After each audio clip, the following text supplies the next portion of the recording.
اللہ نے دنیا کی عورت کو بنایا مٹی سے اور جنت کی عورت کو بنایا مشک اور زعفران سے۔ وہ سورج کو انگلی دکھائے تو سورج اس کے سامنے نظر نہیں آتا، وہ مردوں سے بات کرے تو مردے زندہ ہو جاتے ہیں، زندوں کو جھلک دکھائے ان کے کلیجے پھٹ جاتے ہیں، دوپٹہ ہوا میں لہرا دے ساری کائنات میں خوشبو پھیل جاتی ہے۔ لیکن ایمان والی مٹی والی عورت اگر تقوی اختیار کرے گی تو اس جنت کی حور سے 70,000 گنا زیادہ خوبصورت ہوگی۔ اللہ نے عورتوں کے حقوق رکھے ہیں۔ میرا نبی فرماتا ہے 3 بیٹیوں کی شادی کر دو تو جنت واجب ہو گئی، 10 بیٹوں کی شادی کرو تو جنت واجب کوئی نہیں، 3 بیٹیوں کی شادی کرو تو جنت واجب ہو گئی۔ تو ایک صحابی نے پوچھا یا رسول اللہ 3 نہ ہو 2 ہوں، تو کہا 2 کی شادی کرو تو جنت۔ ایک نے کہا یا رسول اللہ اگر 2 نہ ہو 1 ہی بیٹی ہو اور آگے کوئی سلسلہ بھی نہ ہو، تو آپ نے کہا 1 بیٹی کی شادی کر دو تو جنت واجب۔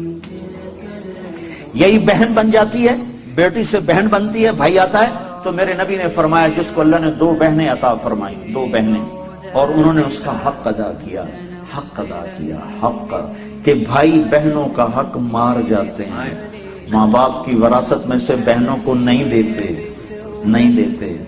یہ ایسے ہی حرام ہے جیسے شراب بیچنا حرام ہے۔ تو میرے نبی نے فرمایا جس نے بہنوں کو حصہ دیا، جس کو اللہ نے 2 بہنیں دی، اس نے بہنوں کا حق دیا اور شادی کے بعد بھی ان کے سر پہ ہاتھ رکھا تو اس پہ جنت واجب ہو گئی۔ پھر یہ بیٹی سے بہن، بہن سے بیوی ہے۔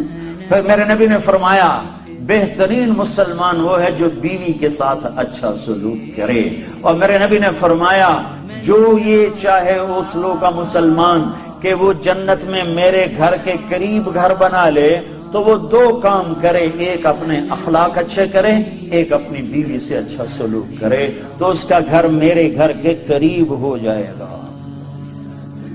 تہجد پڑھے، جہاد کرے، تبلیغ کرے، ذکر کرے، مراقبہ کرے، یہ نہیں فرمایا کہ وہ 2 کام کرے، ایک اخلاق اچھے کرے، ایک بیوی سے اچھا سلوک کرے۔ یہ بیوی سے اچھا سلوک بھی تو اخلاق میں آتا ہے، اس کو الگ کیوں کہا ہے؟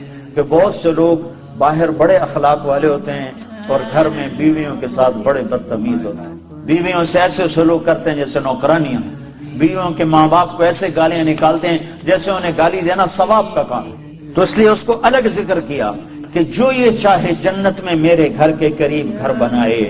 کون نہیں چاہتا؟ تم چاہتے ہو نہیں چاہتے؟ تو اللہ کے نبی نے کہا 2 کام کرو، ایک اخلاق اچھے کرو، ایک اپنی بیوی سے اچھا سلوک کرو۔ پھر بیویوں کو بھی سمجھایا، برابری، توازن قائم کیا ہے کہ اگر میری شریعت میں سجدہ ہوتا تو میں بیوی سے کہتا خامند کو سجدہ کرے۔